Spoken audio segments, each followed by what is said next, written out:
do novo presidente vascaíno, Eduarda.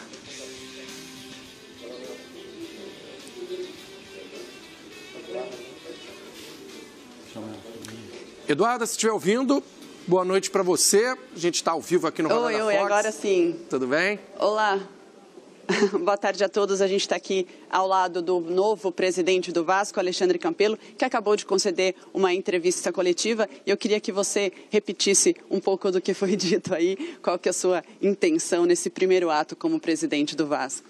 Bom, a primeira intenção é a gente tomar posse do clube e começar já a entender, né, quais são as dificuldades, qual é a situação atual do clube, né? A gente tem a ideia de fazer uma grande auditoria para fazer um diagnóstico das necessidades, daquilo que dificulta, né, o clube, e a partir daí, então, começar a tomar as atitudes, né, de equilíbrio financeiro, enfim, de aumento de captação de recursos.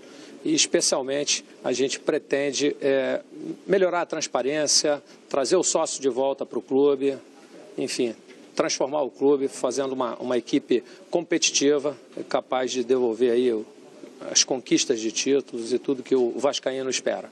Eu vou passar então para o estúdio, o pessoal lá vai fazer algumas perguntas para você, tudo bem? Tudo bem. Alexandre Campelo, Flávio Winick falando, parabéns pela vitória na eleição. A gente estava acompanhando toda a entrevista coletiva e eu gostaria de saber qual seria exatamente a primeira medida, porque tem logo no dia 31 uma partida contra União Concepción do Chile, estreia na Libertadores. Queria saber se já teve até um contato com os jogadores do Vasco, um contato já para se apresentar durante a semana. Foi muito em cima da hora também, toda a reviravolta que aconteceu. Você já teve essa oportunidade até de conversar com grupos de jogadores vascaínos e a preocupação com essa proximidade na estreia da Libertadores, presidente? Então, Flávio, esse é um dos nossos propósitos, né? A gente já se preocupa muito em entrar no clube, tentando trazer recursos para pagar os salários, para começar esse trabalho de botar os salários em dias. A gente sabe que isso é muito importante para os jogadores, ter essa tranquilidade do salário em dia, né? É importante no rendimento. Não há dúvida alguma que todas as medidas necessárias para que essa viagem, para que esse jogo ocorra com tranquilidade no dia 31, elas serão tomadas. Já amanhã nós temos a intenção de começar esse trabalho de reconhecimento do clube, das necessidades. E a gente preferiu, nesse primeiro momento, não falar com o jogador, mas transmitir uma mensagem para que eles tenham a tranquilidade, para que eles se sintam seguros, porque nós vamos estar trabalhando para que o clube volte à normalidade. A ideia é, na segunda-feira, já fazer uma apresentação formal, minha e do futuro vice-presidente de futebol, que será o Frederico Lopes. Passar o PVC aqui, fazer a pergunta para o novo presidente vascaíno. Presidente, a gente ouviu muito sua coletiva aqui, todo o processo de desgaste na relação com a chapa do Júlio Brandt foi explicada. Mas para ganhar a eleição tinha que ter uma aproximação com o outro lado. Queria que o senhor explicasse esse outro lado. Como é que houve essa aproximação? Alguém do seu grupo telefonou para o grupo do Eurico? Então, Sim. Não houve nenhuma aproximação, entenda. Você tem um conselho de beneméritos, que é um conselho de natos, né? E todo esse processo, né? O Júlio foi ganhando antipatia desse conselho, né? Através das suas atitudes, através de ataques. No momento em que disse que o Vasco não podia ser administrado como padaria, e chamando as pessoas de velho. E são pessoas que dedicaram a vida inteira ali ao Vasco, né? Eles não são beneméritos por acaso, não são grandes beneméritos por acaso. Eles são por grandes serviços prestados ao clube. Por outro lado, eu tenho 30 anos de vivência dentro do clube, conheço a absoluta maioria desses beneméritos. O Júlio perdeu a eleição quando ele, além de atacar esse grupo de beneméritos e grandes beneméritos, ele rachou a chapa que foi eleita no dia 7 de novembro.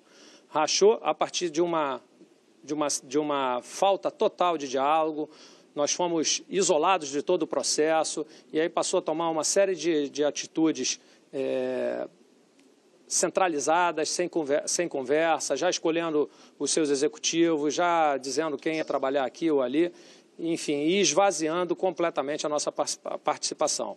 Durante esse processo de união, como eu expliquei, nós construímos um equilíbrio entre as forças, um equilíbrio entre a Sempre Vasco e a Frente Vasco Livre, onde nós tomaríamos decisão de maneira compartilhada, através de um comitê gestor, e o que a gente observou é que isso não estava sendo respeitado e que não seria respeitado. Assim, eu acho que isso demonstra uma total falta de conhecimento do Estatuto do Clube, de que a eleição do presidente só é feita dentro do Conselho Deliberativo, e aí, a partir do momento em que houve a eleição no dia 7 e que nós vencemos essa eleição, ele já se julgou, talvez, presidente e aí esqueceu quem o apoiou. Deixou de nos participar, de nos incluir nesse processo. Enfim, a gente viu uma perspectiva de ter no clube tudo aquilo que nós sempre repudiamos, que é a administração centralizada, autoritária, enfim. Na realidade, ele perdeu a eleição a partir do momento em que ele rompeu com o grupo que o apoiou. É bom lembrar que essa eleição do dia 7 de novembro, ela não foi ganha pelo Júlio ou pelo Campelo, ela foi ganha pela união. O que o vascaíno esperava é que houvesse uma união capaz de vencer o Eurico.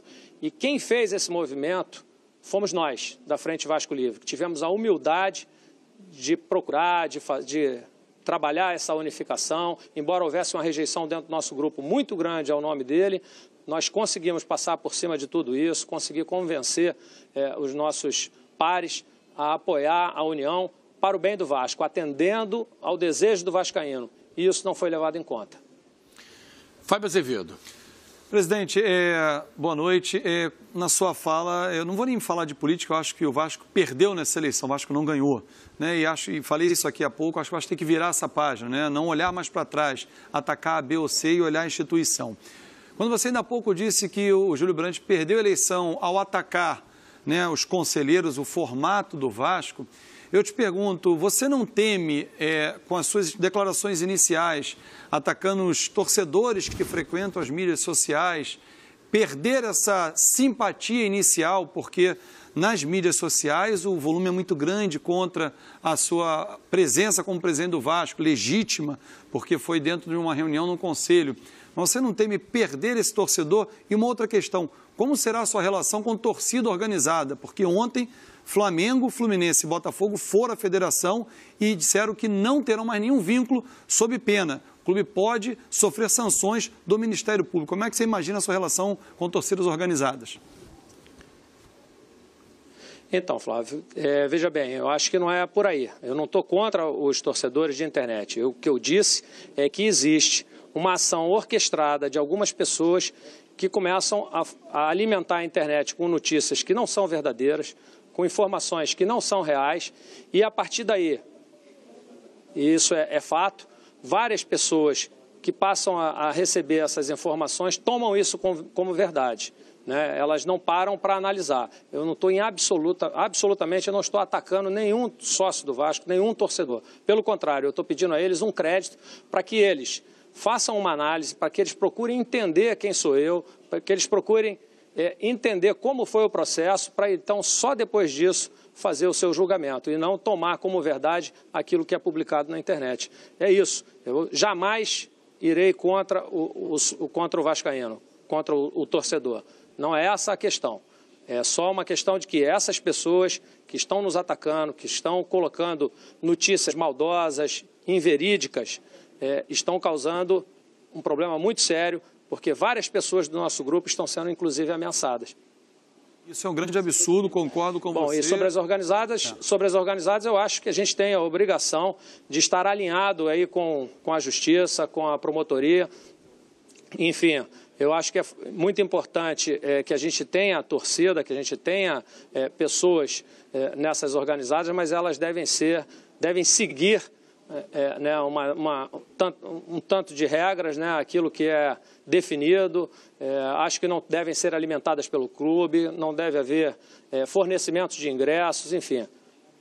As pessoas se associarem em grupos para torcer, eu acho que é saudável.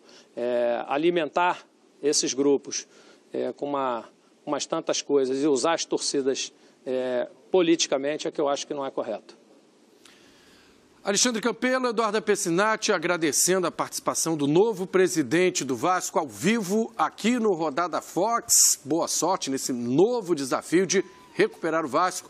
Obrigado, Eduarda Pessinati, trazendo aqui o novo presidente vascaíno ao vivo em uma entrevista exclusiva. É o desejo de todos nós aqui ver o Vasco voltando a ser grande, o Vasco recuperado. Sucesso nesse desafio, presidente Alexandre Campelo.